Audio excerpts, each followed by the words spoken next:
Yo la team, j'espère que vous allez bien, que vous avez passé un excellent lundi et surtout les gars que vous êtes en forme pour aborder cette nouvelle semaine de paris sportif après une vidéo 100% Ligue des Champions. Hier, on enchaîne avec l'Europa League, demain la Conference League. Tu l'auras compris, semaine européenne à vivre sur YouTube. Mais surtout sur mon canal Telegram, tu le sais, ici ce ne sont que des avis. Je vais analyser 7 des 8 16e de finale de l'Europa League.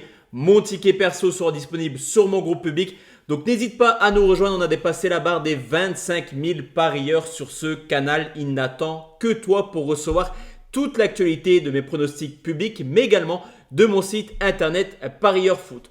Comme tu l'as vu également, le match entre le Milan AC et le Stade Rennais sera en exclusivité sur le canal Telegram. Je vais te parler buteur, safe et honnêtement, dans cette rencontre, il y a déjà quelques pépites que j'ai pu détecter qui seront disponibles pour tout le monde jeudi soir.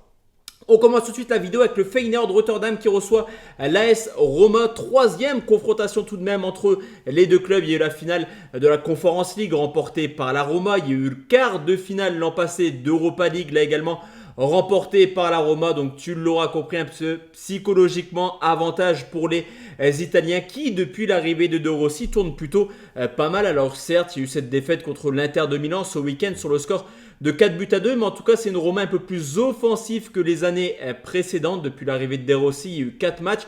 À chaque fois, la Roma a marqué au moins 2 buts, mais forcément attention parce que le Feyenoord Rotterdam c'est une équipe très compliquée à bouger. Surtout à domicile, une équipe qui a remporté 2 de ses 3 matchs de Ligue des Champions à domicile, qui a battu récemment le PSV Eindhoven et qui avait marqué 9 buts en phase de poule de Ligue des Champions. Donc c'est quand même pas n'importe qui. Cette équipe du Feyenoord, je pense qu'on aura un match aller qui va être plutôt sympathique à regarder. Et je vais partir sur les deux marques à 1,67. Galatasaray qui joue contre Prague, éliminé là aussi de la Ligue des Champions. Forcément, c'est que de reverser de Ligue des Champions. D'ailleurs, c'est 8 affiches plutôt séduisantes. Cette équipe du Galatasaray a été, on va pas se mentir, assez décevante. C'est vrai qu'on attendait un peu plus d'eux en Ligue des Champions. Cette dernière journée contre Copenhague aurait pu permettre aux Turcs de se qualifier, mais malheureusement pour eux, ce sera l'Europa League. Alors pourquoi pas aller chercher un gros parcours, surtout que cette équipe turque est extrêmement à l'aise à domicile depuis le début de saison. Une seule défaite, c'était contre le Bayern Munich.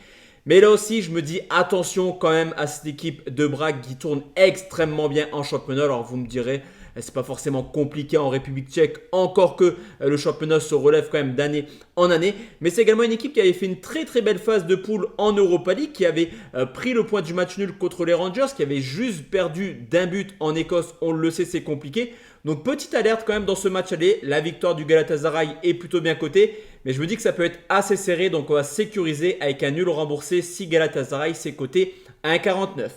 On enchaîne avec Donetsk qui reçoit l'Olympique de Marseille, une équipe de Donetsk qui a la particularité comme Copenhague au Danemark de ne pas encore avoir repris le championnat. Forcément, ça devrait jouer, surtout que ce match aller ne se joue pas en Ukraine, on le sait pourquoi. Mais attention quand même, attention parce que cette équipe de Donetsk, elle a fait une phase de poule de Ligue des Champions loin d'être ridicule. Elle a tenu tête clairement au Barça à l'aller et au retour. Et on le sait, l'Olympique de Marseille actuellement sont en pleine crise, peut-être le match de la dernière chance pour Gennaro Gattuso. C'est vrai que Marseille enchaîne les contre-performances actuellement.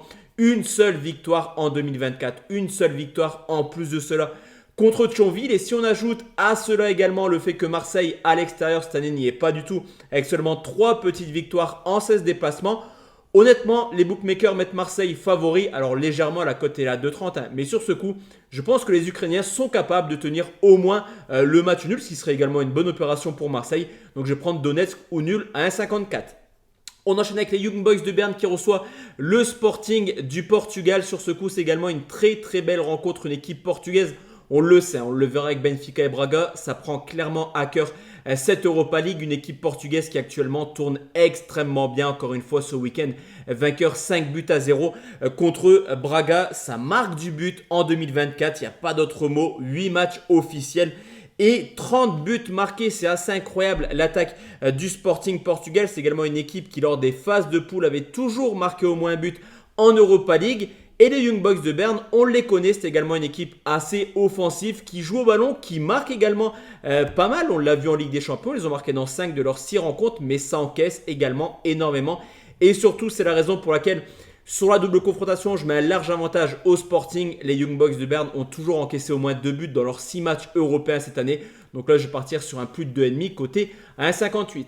Comme tu l'as vu, Milan AC Rennes en exclusivité sur mon canal Telegram. Je le répète, mais le lien est dans la description et également en commentaire épinglé.